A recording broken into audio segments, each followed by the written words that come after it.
Alright, so I haven't uploaded a video to my YouTube channel in a while. I've been busy doing a lot of other things and so forth, but I do appreciate those of you who are subscribed, and maybe I thought you might find some interest in this particular topic. It's coming up a lot, and since yesterday we got past the whole eclipse scenario and everything that was going on and surrounding what's going on there, I thought I would introduce the next major subject that's going to be going around. I'm going to do this as quickly as possible.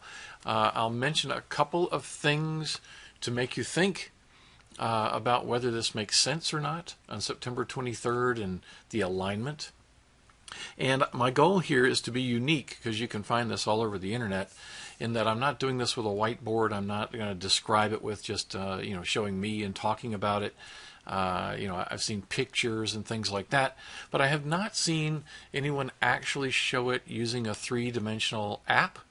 So I'm going to actually show it from a solar system view, like this we see on the screen, and then I'm also going to do it from a terrestrial view, meaning assuming we're located in like the southeast United States, we're going to look at it at 3 p.m.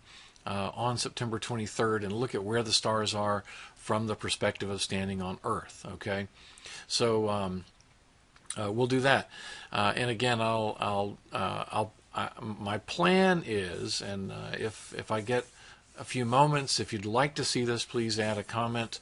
But I can expand on this by talking about the context of where this scripture is in the Bible, which is the topic. Now, for the sake of this video, we're looking at this as a historical document, as an alignment. We're looking at it as data.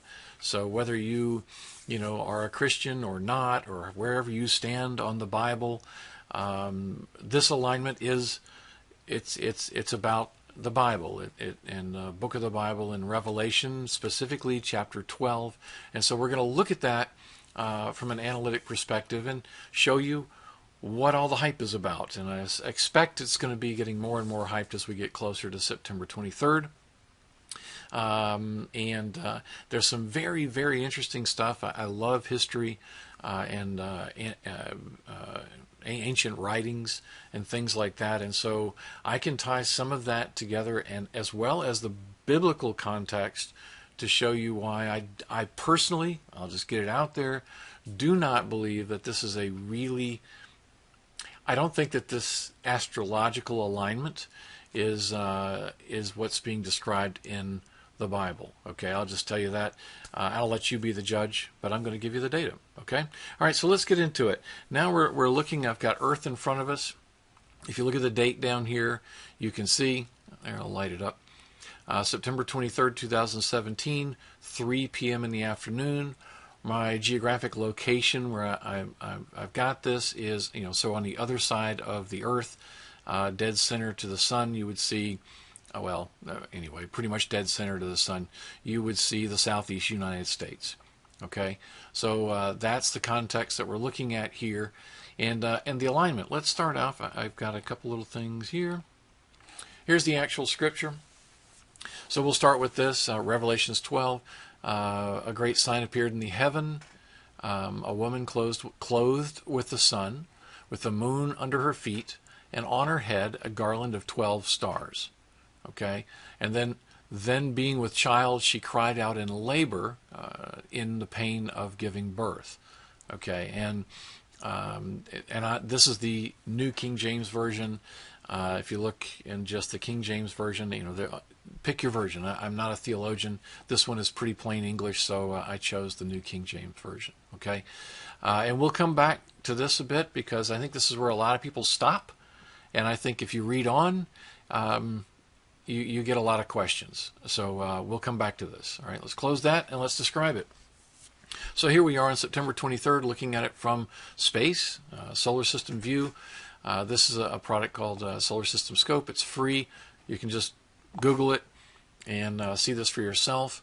But here we are with Earth. There's the moon. And if I pull down, you can see Virgo. You can see Jupiter. Jupiter is considered the king. And Jupiter, just to kind of fast forward and save a little time here, back in December entered the constellation of Virgo from Earth's perspective, and it's been in the constellation of Virgo for 9 months. Okay, and that's unique, believe it or not. It has to do this interesting thing, because of Earth's orbit and so forth, in order to make that happen. But so when the Bible talks about giving birth, the implication is that it has been, within the constellation of Virgo for 9 months, and that's true. So that's like number one, unique alignment and so forth. Also, Virgo, I don't have the picture of the astrological symbol, but of course that is a woman, and it is in the heavens. Okay, so whether you want to call that heaven, heavens, whatever, that's what it is.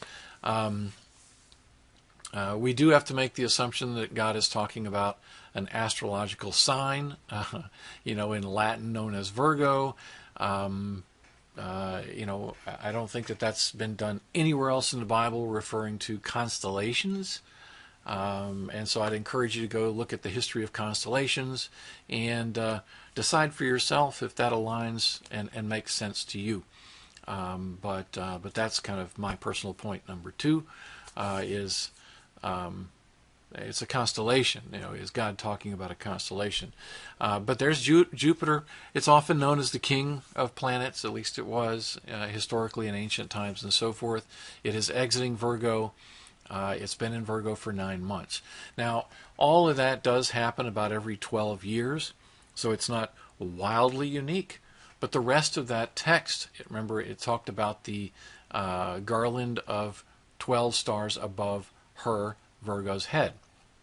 So here's Leo, and Leo has 1, 2, 3, 4, 5, 6, 7, 8, 9 stars, not 12. But what's really unique is right here. That's Mercury, that's Mars, that's Venus.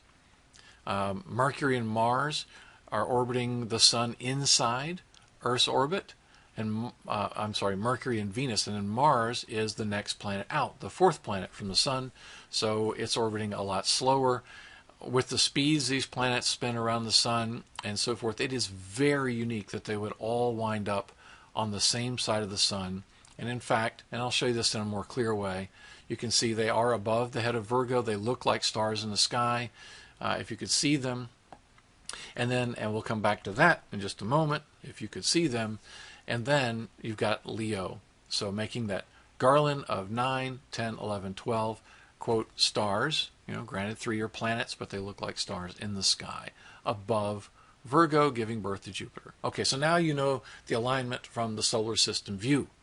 The other thing that I want to do is show it to you from a terrestrial perspective, and I can do that like this.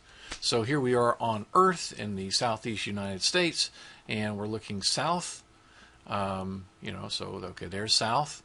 Already, if I go south, you can see the moon. So let's go up, and there you can see the sun. Let's see if I can get it all in here. All right, so here's Leo, the 9 stars, Mercury, Mars, and Venus, the way they would look in our sky. So there's our garland of 12. The sun is clothing Virgo. Virgo actually comes up here a lot higher in the picture they draw of Virgo. And Jupiter is exiting. This is actually Virgo's arm. So it's exiting basically the hip of Virgo after 9 months. And the moon is at her feet, just as it says in Revelation 12. So there we are, all pulled together. The moon orbits the Earth every 27 days. So again, it adds to the... I don't know. I've looked, and there's a lot of people that say this particular alignment has never happened before. Okay.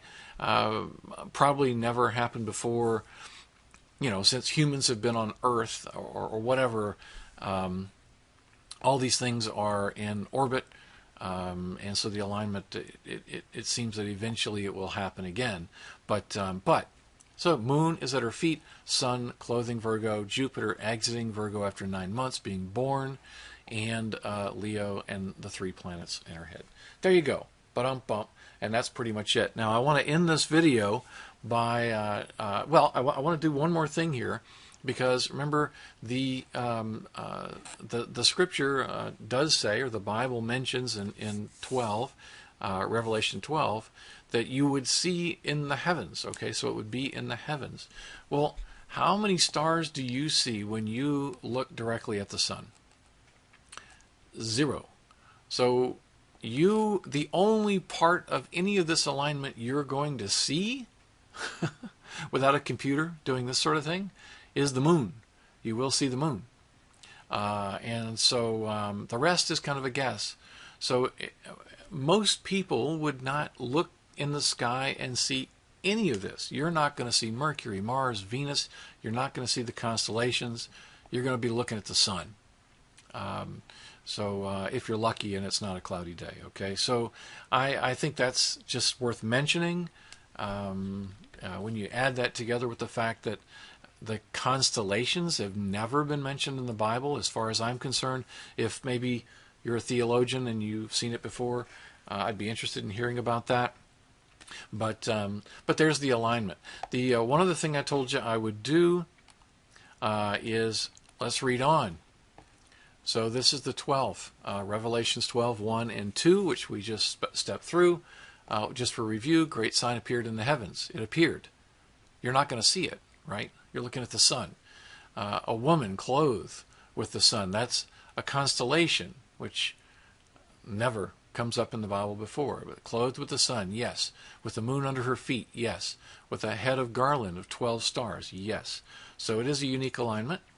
Then being with child, that would be Jupiter. She cried out in labor. It's being born after 9 months in pain to give birth. Okay, very cool. It is very cool. I'll give it that. I think it's very interesting. But let's read on.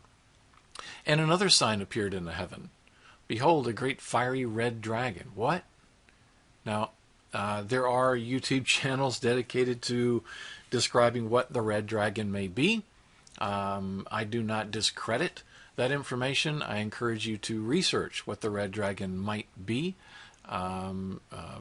It could be having 7 heads and 10 horns. That could describe something astrological again. Encourage you to look it up. And 7 diadems on its head. Okay. Its tail drew a third of the stars of heaven and threw them to the earth. Again, this could be like an asteroid storm.